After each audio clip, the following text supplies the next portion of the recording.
अमानतुल्लाह जी, इस तरह का काम ना करें आप, इस तरह से घोटाले ना करें। वक्फ बोर्ड की जमीनों को ना आप गायब करें। और वक्फ बोर्ड की जमीनें स्कूलों के लिए होती हैं, कब्रिस्तान के लिए होती हैं। जांच एजेंसी जो उन्होंने कहा एलजी साहब से, उस पर कार्रवाई होनी चाहिए और इनको चेयरमैनी के पद से वक्फ बोर्ड के फौरन इनको हटाना चाहिए और जांच एजेंसी बढ़िया करके अपना काम करे। ये मुस्लिमों के हित में नहीं है। अरे अगर वक्फ बोर्ड की जमीन हड़प रहे तो वक्फ बोर्ड की जमीनें मुस्लिमों के लिए हैं, वो जमीनें हड़प रहे तो सरकार और जो सीबीआई काम कर रही है तो वो इसीलिए कि हम जो मुस्लिमों का हक ना मारा जाए। मस्जिदों के लिए होती हैं, लेकिन ये जमीनें हड़प गए। केजरीवाल जी, मैं आपसे कहना चाहता हूं कि आप सुधर जाइए। दिल्ली में आप शराब भी बनाना चाहते हो सारी जनता को, और पंजाब में कहते हो मैं शराब यहां बंद कर दूंगा। ये आपकी ढकोसलेबाजी नहीं चलेगी। एंटी करप्शन ब्रांच ने दिल्ली के उपराज्यपाल वीके सक्सेना को चिट्ठी लिखी है और मांग की है कि अमानतुल्लाह खान को वक्फ बोर्ड के जो चेयरमैन है उस पद से हटा देना चाहिए, क्योंकि गवाह जो है, जो इस पूरे मामले के जो घोटाला हुआ है, जिसमें पहले ही उपराज्यपाल सीबीआई की जांच के लिए कह चुके हैं, और आज अगर वक्फ बोर्ड के चेयरमैन है अमानतुल्लाह खान, तो इसीलिए कोई भी उनके खिलाफ गवाही नहीं दे रहा है। इस तरीके की बातें की गई हैं एसीबी की तरफ से। किस तरीके से देख रहे हैं आप इस पूरे मामले को? नहीं, एसीबी ने बिल्कुल ठीक कहा कि अमानतुल्लाह खान जो है एक दबंग है और बड़ा हिटलर टाइप से वो बातचीत करते हैं और उनसे लोग वहाँ डरते हैं।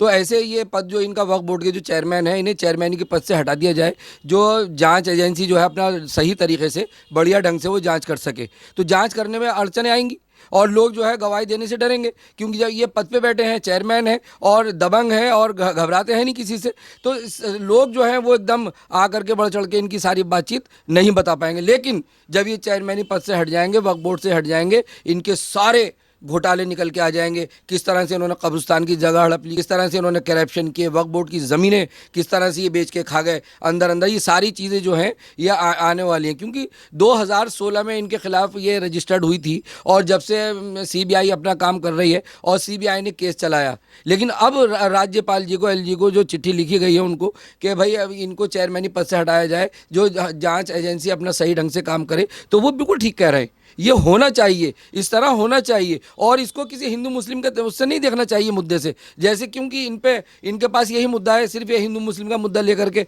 ये बैठ जाते हैं। जो गलत करेगा उसको सज़ा ज़रूर मिलेगी और जांच एजेंसी अपना काम करेगी। अब जब जांच एजेंसी निकल के आएगी, ये घबराएंगे और तरह तरह से आरोप लगाएंगे, तरह तरह से बचने की कोशिश करेंगे और फिर वो लोगों को भी, जो लोग इनके सही, जो इनको देख लिया है, जो इनको सारे पोल पट्टियाँ इनकी जानते हैं, वो सारी पोल पट्टियाँ इनकी खोलने के लिए वो इनसे डरेंगे कि अरे अगर हमने इनको बता दिया तो ये तो हमें मरवा देंगे, ये तो हमारे साथ ये कर देंगे। ये लोग डर घबराए हुए हैं। तो जांच एजेंसी जो उन्होंने कहा एलजी साहब से, उस पर कार्रवाई होनी चाहिए और इनको चेयरमैनी के पद से वक्फ बोर्ड के फौरन इनको हटाना चाहिए और जांच एजेंसी बढ़िया करके अपना काम करे। इसी पूरे मामले में इससे पहले उपराज्यपाल वीके सक्सेना ने सीबीआई के निर्देश भी दिए थे। तब जाके कहा गया था कि अमानतुल्लाह खान के खिलाफ बदले की कार्रवाई की जा रही है। जब सीबीआई की जांच जिस तरीके से पदों पर नियुक्ति की गई, वो भी गैरकानूनी तरीके से, और लोगों को भरा गया, घोटाला जब सामने आया। वीके सिंह साहब ने बिल्कुल सही कहा और इन्होंने जिस तरह से अपने लोगों को इन्होंने पद दिया और अवैध तरीके से दिए और तरह तरह गलत ढंग से, और उसकी जो जांच चल रही है, जो सीबीआई ने जांच करी, जो इनके खिलाफ एफआईआर रजिस्टर्ड हुई कि अवैध तरीके से उन्होंने पद दिए गए, तो वो सारी चीज़ें तभी आएंगी जब इनको चेयरमैनी से इनको हटाया जाएगा। हटाना ज़रूरी है इनका। और इन्होंने अब तरह कोई भी काम ले लीजिए, अभी कहीं अगर अवैध निर्माण हटेगा वहाँ पहुँच जाएंगे बड़ा करने के लिए कि हाँ भाई मैं बड़ा चाहता हूँ, मैं ख़ास तौर से अपने मुस्लिम भाइयों का चाहता हूँ। इनको ये नहीं पता कि अवैध तरीके से अगर निर्माण हट रहा है तो वो मुस्लिम एरिया में अगर हट रहा है तो मुस्लिमों का बहुत भला है। वहाँ रोड चौड़े हो रहे हैं, वहाँ जगह कीमती हो रही है, वहाँ निकलने की सुविधाएँ हो जाएंगी और एक हमारी जगह खूबसूरत हो जाएगी। लेकिन ये चाहते नहीं, तो अपना अपना राजनीति चमकाने जाते हैं। ये देश के हित में नहीं है और ये मुस्लिमों के हित में नहीं है। अरे अगर वक्फ बोर्ड की ज़मीन हड़प रहे तो वक्फ बोर्ड की ज़मीनें मुस्लिमों के लिए हैं, वो ज़मीनें हड़प रहे तो सरकार और जो सीबीआई काम कर रही है तो वो इसलिए कि हम जो मुस्लिमों का हक ना मारा जाए और वक्फ बोर्ड की ज़मीनें इधर उधर ना हो जाए और मुस्लिम भाइयों का हक ना मरे, तो इसलिए जाँच चल रही है, जाँच एजेंसी इसलिए बैठ रही है। लेकिन ये अपने ऊपर से बवाल उतारने के लिए उनसे बताएंगे हाँ देखिए ये मैं मुस्लिम हूँ इसलिए मेरे ऊपर जांच एजेंसी बैठ रही है। अरे आप पे देखिए अमानतुल्लाह जी, इस तरह का काम ना करें आप, इस तरह से घोटाले ना करें। वक्फ बोर्ड की ज़मीनों को ना आप गायब करें, और वक्फ बोर्ड की ज़मीनें स्कूलों के लिए होती हैं, कब्रिस्तान के लिए होती हैं, मस्जिदों के लिए होती हैं, लेकिन ये ज़मीनें हड़प गए और बहुत बड़े इनके घोटाले। और जब से जो जांच एजेंसी इनका काम कर रही है, आप देखिएगा कितने घोटाले आपके सामने इनका नजर आएंगे, उससे ये डरे हुए हैं। और आम आदमी पार्टी, केजरीवाल भ्रष्ट सरकार, जो शराब की दुकानें खोल करके उसमें घोटाला कर गए, उनके उप मुख्यमंत्री घोटाला कर गए, और उसमें अपने अपने लोगों को उन्होंने लाइसेंस बांटे,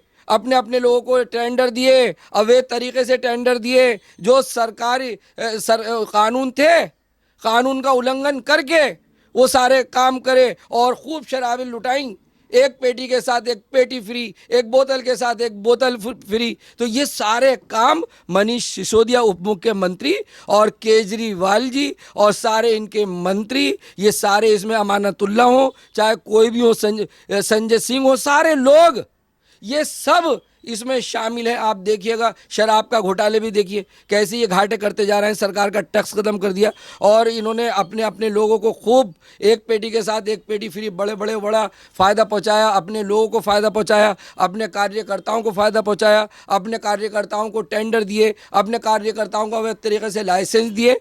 आज वो सारे खुल के आ रहे हैं, ये सारे ये घबराते नहीं हैं, कब्रिस्तान की ज़मीनें भी बेच के खा जाएंगे। ये तो जनता को, देश के युवा बच्चों को शराब में डुबो देंगे। इनका फार्मूला ही ये था कि सारे यंग बच्चों को 25 साल की उम्र के बच्चे शराब पी रहे हैं, और अब 25 साल से 21 साल की उम्र कर दी और घटा दी, और शराब में डुबो दो और नशे में ये सब हो जाए, और फिर इनके घोटाले ना खुलें। अपने घोटाले रोकने के लिए और छुपाने के लिए ये सारा काम इसलिए करते हैं। और इनके सारे मंत्री, आप अगर बीमारी में महामारी की बात उठा लीजिए, सारे मंत्रियों ने इनके घोटाले किए, सब उन्होंने अवैध तरीके से किस तरह से उन्होंने सिलेंडर सप्लाई करे, किस किस तरह से उन्होंने ऑक्सीजन के सिलेंडर सप्लाई करे, और जो ये डिस्पेंसरी वैन गाड़ियाँ थी, एम्बुलेंस, उस एम्बुलेंस को उन्होंने कैसे कैसे 50-50 हज़ार रुपए में उन्होंने ब्लैक करा। ये सारी भ्रष्ट सरकार। और आज अमानतुल्ला खान, जो अमानतुल्ला खान जी ने जो घोटाले करे, जो उनके खिलाफ एफआईआर रजिस्टर्ड हुई, आज जांच एजेंसी को अपना काम नहीं करने दे रहे। अरे ऐसी दबंगगिरी क्या? यहाँ गुंडा राज नहीं चलेगा, यहाँ प्यार से लोग रहते हैं। आम आदमी पार्टी नहीं, यहाँ पर केंद्र में ये भूल गए, केजरीवाल जी भूल गए, अमानतुल्ला खान भी भूल गए, ये सारे भूल गए कि यहाँ पर भारतीय जनता पार्टी केंद्र में बैठी है। आप अगर गलत काम करोगे तो आप बख्शे नहीं जाएंगे।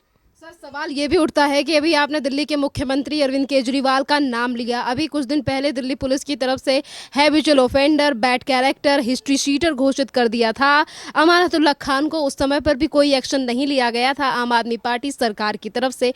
आज अगर एसीबी की तरफ से दिल्ली के उपराज्यपाल को चिट्ठी लिखी गई है, तो क्या अरविंद केजरीवाल हटाएंगे वक्फ बोर्ड के चेयरमैन पद से?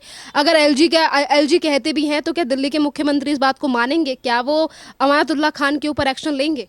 देखिए, ये बिल्कुल नहीं मानेंगे, केजरीवाल जी तो बिल्कुल नहीं मानेंगे, क्योंकि इनके सारे मंत्री भ्रष्ट हैं, जितने भी इनके मंत्री, और ये जितने घोटालों में लिप्त मिल रहे हैं, और इनकी जांच एजेंसियां काम कर रही हैं, और जांच एजेंसियों में जो इनको ऊपर जो आरोप निकल रहे हैं, सारे उठा लीजिए आप, कोई भी, चाहे सत्येंद्र जैन क्यों ना हो, उनका मनी लॉन्ड्रिंग जो उनका ऊपर चला वो देख लीजिए आप, और केजरीवाल जी खुद शराब के घोटाले में, और ये उप मुख्यमंत्री इनके, ये सारे के सारे जो अब ये सोच रहे हैं कि अगर हमने इनको हटाना शुरू किया, या अमानतुल्ला खान को मैं हटाऊंगा, तो फिर एक और बारी, फिर सबकी बारी, और सारे अगर हटाते चले जाएंगे तो सरकारी लुढ़क जाएगी। इनको डर है कि क्या करें, और सारे ही करप्ट में हैं, सारे करप्शन कर रहे हैं, सारे घोटालों में हैं, तो किस किस पर केजरीवाल जी कार्रवाई करेंगे और किस किस को हटाएंगे, वही सोच रहे हैं कि कौन कितना पानी में है, कौन कितना बड़ा घोटाला कर रहा है, किसको पहले मैं हटाऊं या किसको मैं बाद में हटाऊं,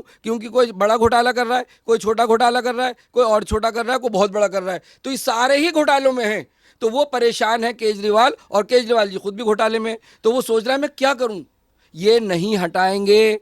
अमानतुल्लाह खान को बिल्कुल ये चेयरमैनी पद से नहीं हटाएंगे। ये इसी तरह से अफरा तफरी का माहौल रखेंगे, इसी तरह से देश को ख़राब करने की कोशिश करेंगे। ये जीटीपी ऐसे ही गिरा देंगे, ये देश के घोटालों में लिप्त हो जाएंगे, लेकिन ये किसी को हटाने वाले नहीं है। केजरीवाल जी खुद भ्रष्ट हैं। दिल्ली के मुख्यमंत्री अरविंद केजरीवाल या फिर इनके पार्टी के नेताओं की बात करें, जब भी किसी के ऊपर या खास तौर पर अगर अमानतुल्लाह खान की बात करें, तो अमानतुल्लाह खान के ऊपर जब भी कोई आरोप लगता है या फिर कोई केस या फिर पीआईएल भी दाखिल होती है इनके नेताओं के खिलाफ, तो कभी कहा जाता है कि बदले की राजनीति हो रही है। जिस तरीके की जिक्र किया गया था सत्येंद्र जैन की गिरफ्तारी के समय, बात अगर अमानतुल्लाह खान की जाए तो ये कहा जाता है कि वो मुस्लिम है और मुस्लिम का विक्टिम कार्ड खेलने के लिए ही आतंकवादियों को तक बचाने के लिए पहुंच जाती है आम आदमी पार्टी सरकार, जो अपने आप को कट्टर देशभक्त कहती है। देखिए, ये केजरीवाल जी की चाल है। ये तो आप देख लीजिए, अगर पंजाब को आप देख लें तो पंजाब में आप गए, यहाँ पहले कहते रहे कि दिल्ली में मेरे पास पुलिस नहीं है, मेरे पास पुलिस नहीं है। अरे भैया, पुलिस नहीं है तो राजधानी शहर है, यहाँ तो है ही नहीं, किसी पे नहीं, जो भी राज करेगा पुलिस उसकी है ही नहीं। और पंजाब जाकर के जब इन्हें पुलिस मिल गई, वहाँ पंजाब में तलवारें निकलवा दी, वहाँ पर खालिस्तान बना दिया और वहाँ पर खालिस्तान और हिंदुस्तान की बात कर रहे हैं। अरे क्या हो रहा है ये देश के अंदर भी ये माहौल इसी तरह बिगाड़ते रहेंगे, देश का माहौल सही नहीं होने देंगे और जीटीपी गिरने का खतरा। देख लीजिए श्रीलंका में क्या हुआ, पारिवारिक मामले से किस तरह से वहाँ भुखमरी फैल रही है, किस तरह से वहाँ डीजल पेट्रोल सारा महंगा हो गया है, वहाँ महामारी का माहौल हो गया है। यही केजरीवाल यहाँ पर यही चाहते हैं कि इनकी जीटीपी, हमें तो खतरा है, हम तो बड़ा फिक्रमंद है। देश की जनता, दिल्ली की जनता, ख़ास तौर से दिल्ली की जनता बड़ी ज़बरदस्त फिक्रमंद है कि कहीं ऐसा ना हो ये जीटीपी गिरा करके और दिल्ली को तबाह कर दें, 2 करोड़ जनता को तबाह कर दें। अरे केजरीवाल जी, मैं आपसे कहना चाहता हूं कि आप सुधर जाइए। दिल्ली में आप शराबी बनाना चाहते हो सारी जनता को और पंजाब में कहते हो मैं शराबियां बंद कर दूंगा। ये आपकी ढकोसलेबाजी नहीं चलेगी। देश के अंदर विकास लाइए, जैसे प्रधानमंत्री नरेंद्र मोदी जी ने विकास किया। अगर आप भी ऐसा विकास कर रहे होते तो आपको देश की जनता प्यार करती। पानी दे रहे हो तो सीवर से टच, गंदा पानी, अस्पतालों में लाइन लग रही है, बीमारों की लाइन लग रही है, और जल बोर्ड घाटे में, बिजली का बोर्ड घाटे में, और ये सारा घाटा शराब जो हाथ में आई वो घाटे में, बसें डीटीसी बसें 67,000 करोड़ घाटे में, सारा घाटा। डर लग रहा है। केजरीवाल जी माफ कर दो दिल्ली को और हमें माफ करो, दिल्ली छोड़ दीजिए और ये भी भारतीय जनता पार्टी के हाथों में सौंप दीजिए। अगर भारतीय जनता पार्टी दिल्ली पर राज करती तो आज देश का विकास होता। और इस तरह से जो ये डुबोने की कोशिश कर रहे हैं, जिस तरह से शराब में डुबोने की कोशिश कर रहे हैं, जिस तरह से ये कमज़ोर कर रहे हैं दिल्ली को, भारतीय जनता पार्टी और नरेंद्र मोदी ना होते तो पता नहीं क्या होता। मैं तो कहता हूं इनसे, और मैं कहता हूं भारतीय जनता पार्टी से, मैं कहता हूं सुप्रीम कोर्ट से कि इनको फौरन केजरीवाल जी इस्तीफा दें और भारतीय जनता पार्टी का यहाँ पे राज आए, परचम लहराए और जो विकास प्रधानमंत्री नरेंद्र मोदी जी ने किया वो विकास यहाँ चले।